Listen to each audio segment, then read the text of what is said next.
Mr. Secretary General, Mr. President, world leaders, and distinguished delegates, welcome to New York. It is a profound honor to stand here in my home city as a representative of the American people to address the people of the world. As millions of our citizens continue to suffer the effects of the devastating hurricanes that have struck our country, I want to begin by expressing my appreciation to every leader in this room who has offered assistance and aid. The American people are strong and resilient, and they will emerge from these hardships more determined than ever before. Fortunately, the United States has done very well since Election Day last November 8th. The stock market is at an all-time high, a record. Unemployment is at its lowest level in 16 years, and because of our regulatory and other reforms, we have more people working in the United States today than ever before. Companies are moving back, creating job growth the likes of which our country has not seen in a very long time. And it has just been announced that we will be spending almost $700 billion on our military and defense. Our military will soon be the strongest it has ever been. For more than 70 years, in times of war and peace, the leaders of nations, movements, and religions have stood before this assembly. Like them, I intend to address some of the very serious threats before us today, but also the enormous potential waiting to be unleashed. We live in a time of extraordinary opportunity. Breakthroughs in science, technology, and medicine are curing illnesses and solving problems that prior generations thought impossible to solve. But each day also brings news of growing dangers that threaten everything we cherish and value. Terrorists and extremists have gathered strength and spread to every region of the planet. Rogue regimes represented in this body not only support terrorists, but threaten other nations and their own people with the most destructive weapons known to humanity. Authority and authoritarian powers seek to collapse the values, the systems, and alliances that prevented conflict and tilted the world toward freedom since World War II. International criminal networks traffic drugs, weapons, people, force dislocation and mass migration, threaten our borders, and new forms of aggression exploit technology to menace our citizens.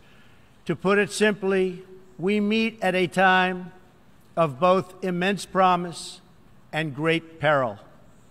It is entirely up to us whether we lift the world to new heights or let it fall into a valley of disrepair. We have it in our power, should we so choose, to lift millions from poverty, to help our citizens realize their dreams, and to ensure that new generations of children are raised free from violence, hatred, and fear. This institution was founded in the aftermath of 2 world wars to help shape this better future.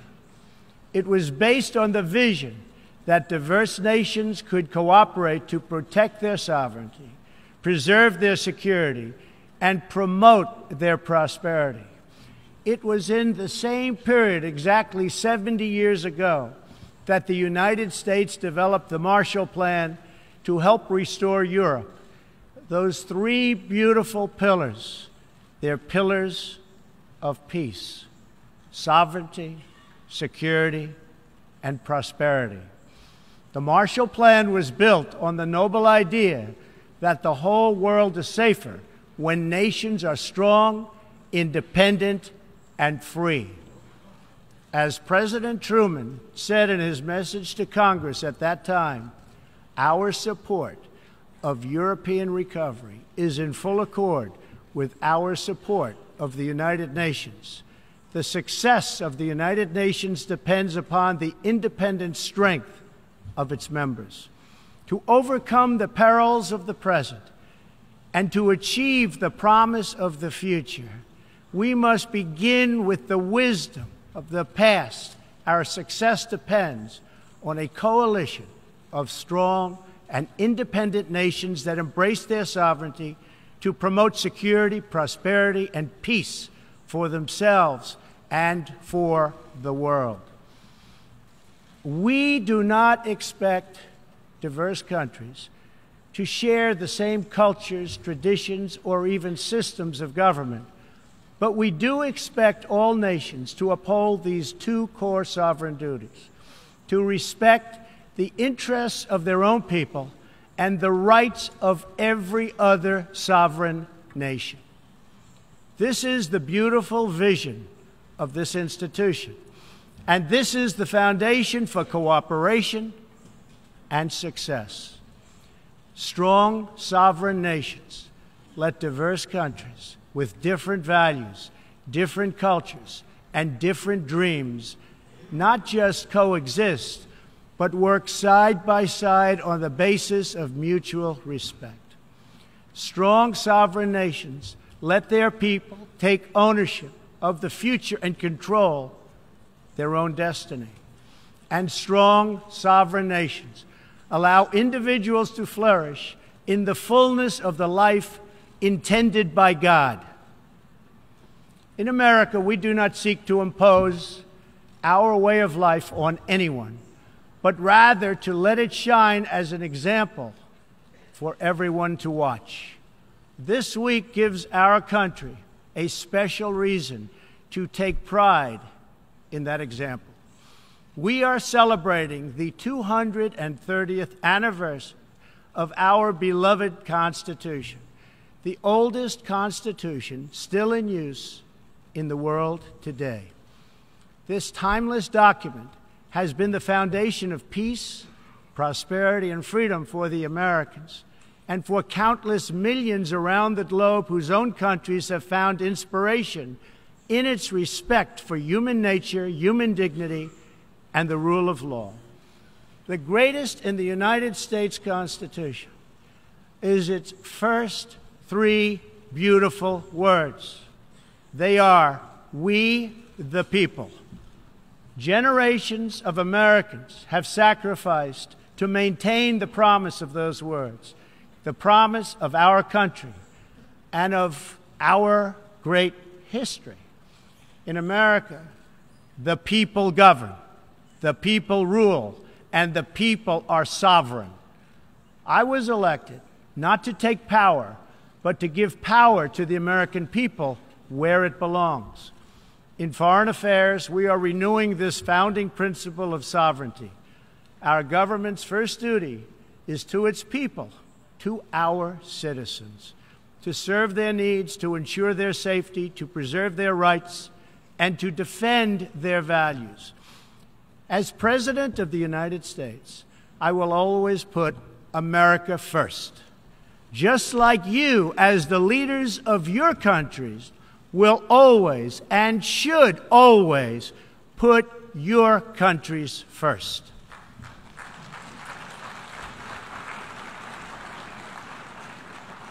All responsible leaders have an obligation to serve their own citizens, and the nation-state remains the best vehicle for elevating the human condition.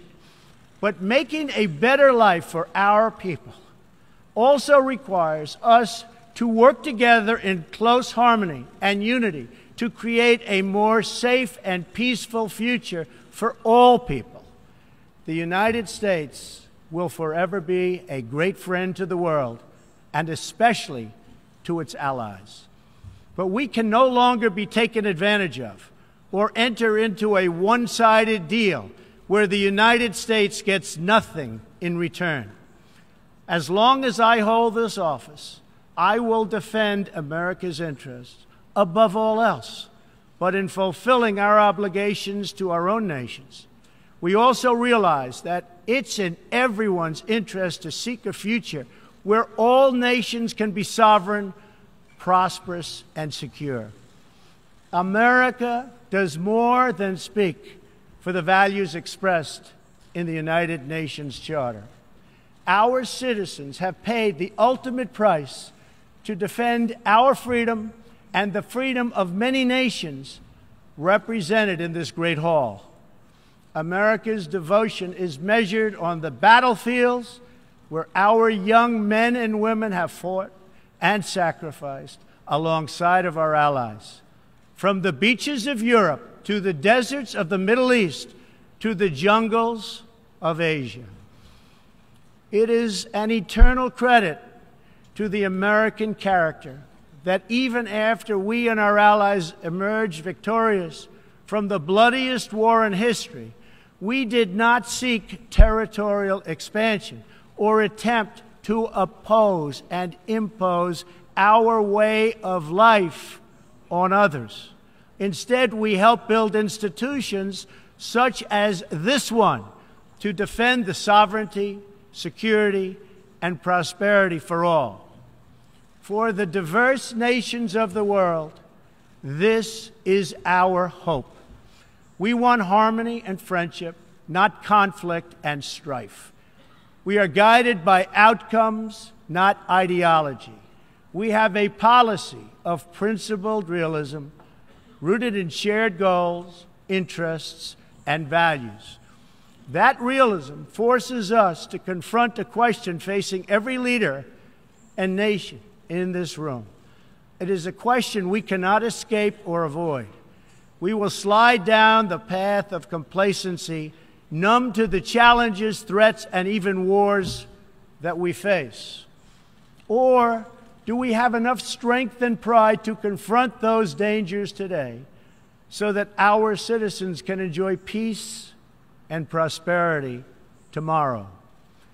If we desire to lift up our citizens, if we aspire to the approval of history, then we must fulfill our sovereign duties to the people we faithfully represent. We must protect our nations, their interests, and their futures. We must reject threats to sovereignty from the Ukraine to the South China Sea. We must uphold respect for law, respect for borders, and respect for culture, and the peaceful engagement these allow. And just as the founders of this body intended, we must work together and confront together those who threaten us with chaos, turmoil, and terror. The scourge of our planet today is a small group of rogue regimes that violate every principle on which the United Nations is based. They respect neither their own citizens nor the sovereign rights of their countries. If the righteous many do not confront the wicked few, then evil will triumph. When decent people and nations become bystanders to history, the forces of destruction only gather power and strength. No one has shown more contempt for other nations and for the well-being of their own people than the depraved regime in North Korea. It is responsible for the starvation deaths of millions of North Koreans and for the imprisonment, torture, killing, and oppression of countless more. We were all witness to the regime's deadly abuse when an innocent American college student, Otto Warmbier, was returned to America only to die a few days later. We saw it in the assassination of the dictator's brother using banned nerve agents in an international airport. We know it kidnapped a sweet 13-year-old Japanese girl from a beach in her own country to enslave her as a language tutor for North Korea's spies. If this is not twisted enough, now North Korea's reckless pursuit of nuclear weapons and ballistic missiles threatens the entire world with unthinkable loss of human life. It is an outrage that some nations would not only trade with such a regime, but would arm, supply, and financially support a country that imperils the world with nuclear conflict. No nation on earth has an interest in seeing this band of criminals arm itself with nuclear weapons and missiles. The United States has great strength and patience, but if it is forced to defend itself or its allies, we will have no choice but to totally destroy North Korea. Rocket Man is on a suicide mission for himself and for his regime. The United States is ready, willing, and able, but hopefully this will not be necessary. That's what the United Nations is all about. That's what the United Nations is for. Let's see how they do. It is time for North Korea to realize that the denuclearization is its only acceptable future. The United Nations Security Council recently held 2 unanimous 15-0 votes adopting hard-hitting resolutions against North Korea, and I want to thank China and Russia for joining the vote to impose sanctions along with all of the other members of the Security Council. Thank you to all involved. But we must do much more. It is time for all nations to work together to isolate the Kim regime until it ceases its hostile behavior. We face this decision not only in North Korea. It is far past time for the nations of the world to confront another reckless regime, one that speaks openly of mass murder, vowing death to America, destruction to Israel, and ruin for many leaders and nations in this room. The Iranian government masks a corrupt dictatorship behind the false guise of a democracy. It has turned a wealthy country with a rich history and culture into an economically depleted rogue state whose chief exports are violence, bloodshed, and chaos. The longest suffering victims of Iran's leaders are, in fact, its own people. Rather than use its resources to improve Iranian lives, its oil profits go to fund Hezbollah and other terrorists that kill innocent Muslims and attack their peaceful Arab and Israeli neighbors. This wealth, which rightly belongs to Iran's people, also goes to shore up Bashar al-Assad's dictatorship, fuel Yemen's civil war, and undermine peace throughout the entire Middle East.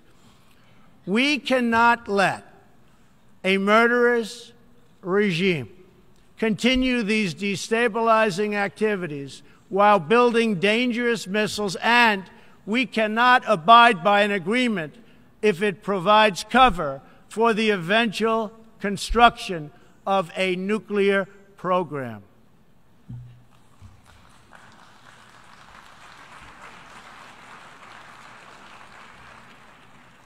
The Iran deal was one of the worst and most one-sided transactions the United States has ever entered into. Frankly, that deal is an embarrassment to the United States, and I don't think you've heard the last of it, believe me. It is time for the entire world to join us in demanding that Iran's government end its pursuit of death and destruction. It is time for the regime to free all Americans and citizens of other nations that they have unjustly detained. And above all, Iran's government must stop supporting terrorists, begin serving its own people, and respect the sovereign rights of its neighbors. The entire world understands that the good people of Iran want change. And other than the vast military power of the United States, that Iran's people are what their leaders fear the most. This is what causes the regime to restrict internet access, tear down satellite dishes, shoot unarmed student protesters, and imprison political reformers. Oppressive regimes cannot endure forever, and the day will come when the people will face a choice.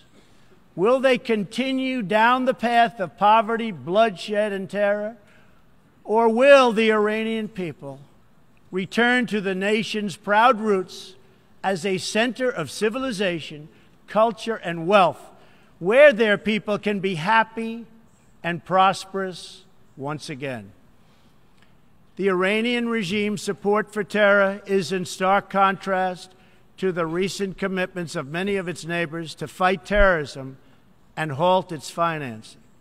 In Saudi Arabia early last year, I was greatly honored to address the leaders of more than 50 Arab and Muslim nations.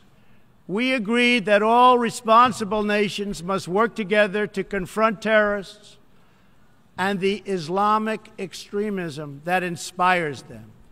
We will stop radical Islamic terrorism because we cannot allow it to tear up our nation and indeed to tear up the entire world. We must deny the terrorists safe haven, transit, funding, and any form of support for their vile and sinister ideology. We must drive them out of our nations. It is time to expose and hold responsible those countries who support and finance terror groups like Al-Qaeda, Hezbollah, the Taliban, and others that slaughter innocent people. The United States and our allies are working together throughout the Middle East to crush the loser terrorists and stop the reemergence of safe havens they use to launch attacks on all of our people. Last month, I announced a new strategy for victory in the fight against this evil in Afghanistan. From now on, our security interests will dictate the length and scope of military operations, not arbitrary benchmarks and timetables set up by politicians. I have also totally changed the rules of engagement in our fight against the Taliban and other terrorist groups. In Syria and Iraq, we have made big gains toward lasting defeat of ISIS. In fact, our country has achieved more against ISIS in the last 8 months than it has in many, many years combined. We seek the de-escalation of the Syrian conflict and a political solution that honors the will of the Syrian people. The actions of the criminal regime of Bashar al-Assad, including the use of chemical weapons against his own citizens, even innocent children, shock the conscience of every decent person. No society can be safe if banned chemical weapons are allowed to spread. That is why the United States carried out a missile strike on the airbase that launched the attack. We appreciate the efforts of the United Nations agencies that are providing vital humanitarian assistance in areas liberated from ISIS, and we especially thank Jordan, Turkey, and Lebanon for their role in hosting refugees from the Syrian conflict.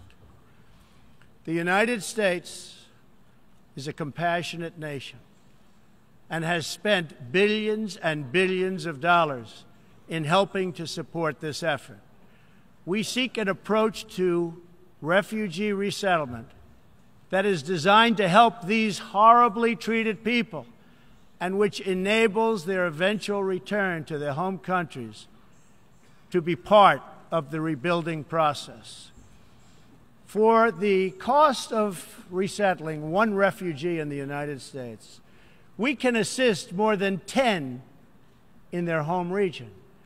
Out of the goodness of our hearts, we offer financial assistance to hosting countries in the region, and we support recent agreements of the G20 nations that will seek to host refugees as close to their home countries as possible. This is the safe, responsible, and humanitarian approach. For decades, the United States has dealt with migration challenges here in the Western Hemisphere. We have learned that over the long term, uncontrolled migration is deeply unfair to both the sending and the receiving countries. For the sending countries, it reduces domestic pressure to pursue needed political and economic reform, and drains them of the human capital necessary to motivate and implement those reforms. For the receiving countries, the substantial costs of uncontrolled migration are borne overwhelmingly by low-income citizens whose concerns are often ignored by both media and government.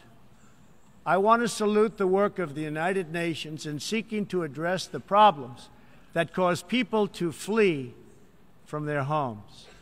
The United Nations and African Union led peacekeeping missions to have invaluable contributions in stabilizing conflicts in Africa. The United States continues to lead the world in humanitarian assistance, including famine prevention and relief in South Sudan, Somalia, and northern Nigeria and Yemen. We have invested in better health and opportunity all over the world through programs like PEPFAR, which funds AIDS relief, the President's Malaria Initiative, the Global Health Security Agenda, the Global Fund to End Modern Slavery, and the Woman Entrepreneurs Finance Initiative, part of our commitment to empowering women all across the globe. We also thank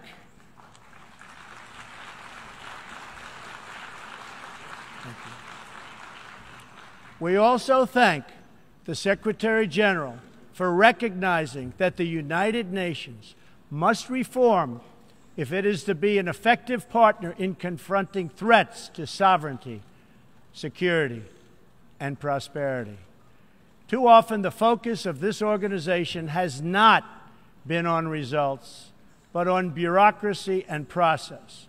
In some cases, states that seek to subvert this institution's noble aims have hijacked the very systems that are supposed to advance them. For example, it is a massive source of embarrassment to the United Nations that some governments with egregious human rights records sit on the UN Human Rights Council. The United States is one out of 193 countries in the United Nations, and yet we pay 22% of the entire budget and more. In fact, we pay far more than anybody realizes. The United States bears an unfair cost burden, but to be fair, if it could actually accomplish all of its stated goals, especially the goal of peace, this investment would easily be well worth it. Major portions of the world are in conflict, and some, in fact, are going to hell. But the powerful people in this room, under the guidance and auspices of the United Nations, can solve many of these vicious and complex problems. The American people hope that one day soon the United Nations can be a much more accountable and effective advocate for human dignity and freedom around the world. In the meantime, we believe that no nation should have to bear a disproportionate share of the burden, militarily or financially. Nations of the world must take a greater role in promoting secure and prosperous societies in their own regions. That is why in the Western Hemisphere, the United States has stood against the corrupt, destabilizing regime in Cuba and embraced the enduring dream of the Cuban people to live in freedom. My administration recently announced that we will not lift sanctions on the Cuban government until it makes fundamental reforms. We have also imposed tough, calibrated sanctions on the socialist Maduro regime in Venezuela, which has brought a once thriving nation to the brink of total collapse. The socialist dictatorship of Nicolas Maduro has inflicted terrible pain and suffering on the good people of that country. This corrupt regime destroyed a prosperous nation by imposing a failed ideology that has produced poverty and misery everywhere it has been tried. To make matters worse, Maduro has defied his own people, stealing power from their elected representatives to preserve his disastrous rule. The Venezuelan people are starving, and their country is collapsing. Their democratic institutions are being destroyed. This situation is completely unacceptable, and we cannot stand by and watch. As a responsible neighbor and friend, we and all others have a goal. That goal is to help them regain their freedom, recover their country, and restore their democracy. I would like to thank leaders in this room for condemning the regime and providing vital support to the Venezuelan people. The United States has taken important steps to hold the regime accountable. We are prepared to take further action if the government of Venezuela persists on its path to impose authoritarian rule on the Venezuelan people. We are fortunate to have incredibly strong and healthy trade relationships with many of the Latin American countries gathered here today. Our economic bond forms a critical foundation for advancing peace and prosperity for all of our people and all of our neighbors.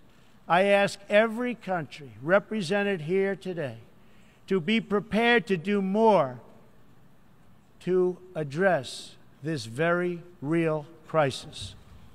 We call for the full restoration of democracy and political freedoms in Venezuela.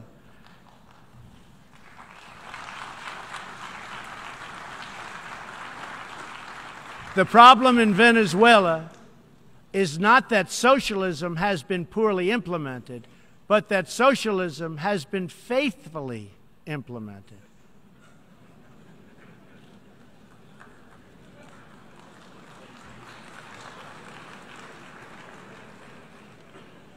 From the Soviet Union to Cuba to Venezuela, wherever true socialism or communism has been adopted, it has delivered anguish and devastation and failure. Those who preach the tenets of these discredited ideologies only contribute to the continued suffering of the people who live under these cruel systems. America stands with every person living under a brutal regime. Our respect for sovereignty is also a call for action. All people deserve a government that cares for their safety, their interests, and their well-being, including their prosperity. In America, we seek stronger ties of business and trade with all nations of goodwill. But this trade must be fair and it must be reciprocal. For too long, the American people were told that mammoth multinational trade deals, unaccountable international tribunals, and powerful global bureaucracies were the best way to promote their success. But as those promises flowed, millions of jobs vanished and thousands of factories disappeared. Others gamed the system and broke the rules. And our great middle class, once the bedrock of American prosperity, was forgotten and left behind. But they are forgotten no more, and they will never be forgotten again. While America will pursue cooperation and commerce with other nations, we are renewing our commitment to the first duty of every government, the duty of our citizens. This bond is the source of America's strength and that of every responsible nation represented here today. If this organization is to have any hope of successfully confronting the challenges before us, it will depend, as President Truman said some 70 years ago, on the independent strength of its members. If we are to embrace the opportunities of the future and overcome the present dangers together, there can be no substitute for strong, sovereign, and independent nations. Nations that are rooted in their histories and invested in their destinies. Nations that seek allies to befriend, not enemies to conquer. And most important of all, nations that are home to patriots, to men and women who are willing to sacrifice for their countries, their fellow citizens, and for all that is best in the human spirit. In remembering the great victory that led to this body's founding, we must never forget that those heroes who fought against evil also fought for the nations that they loved. Patriotism led the Poles to die to save Poland, the French to fight for a free France, and the Brits to stand strong for Britain. Today, if we do not invest ourselves, our hearts, and our minds in our nations, if we will not build strong families, safe communities, and healthy societies for ourselves, no one can do it for us. We cannot wait for someone else, for faraway countries or far-off bureaucracies. We can't do it.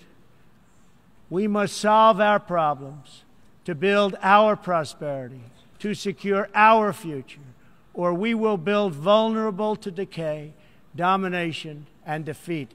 The true question for the United Nations today, for people all over the world who hope for better lives for themselves and their children, is a basic one.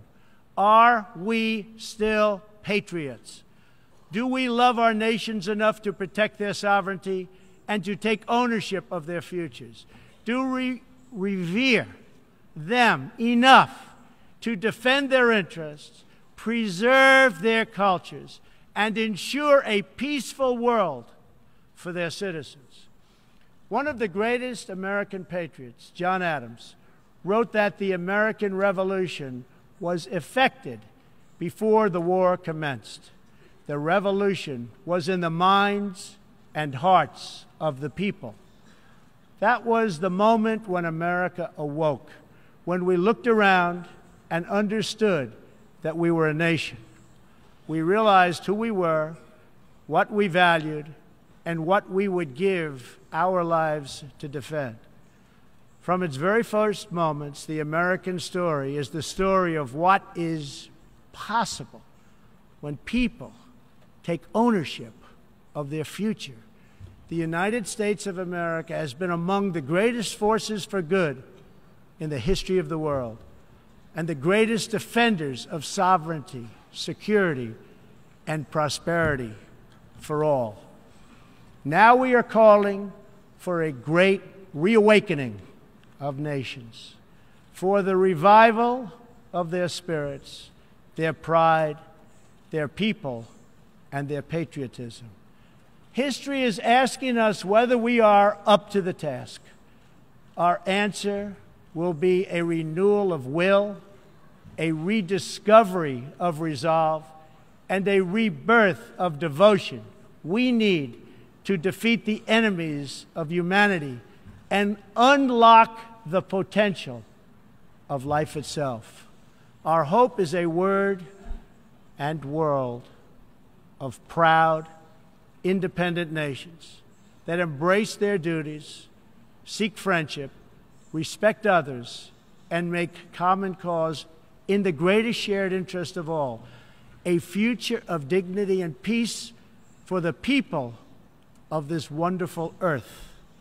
This is the true vision of the United Nations, the ancient wish of every people, and the deepest yearning that lives inside every sacred soul. So let this be our mission, and let this be our message to the world. We will fight together, sacrifice together, and stand together for peace, for freedom, for justice, for family, for humanity, and for the Almighty God who made us all. Thank you. God bless you. God bless the nations of the world, and God bless the United States of America. Thank you very much.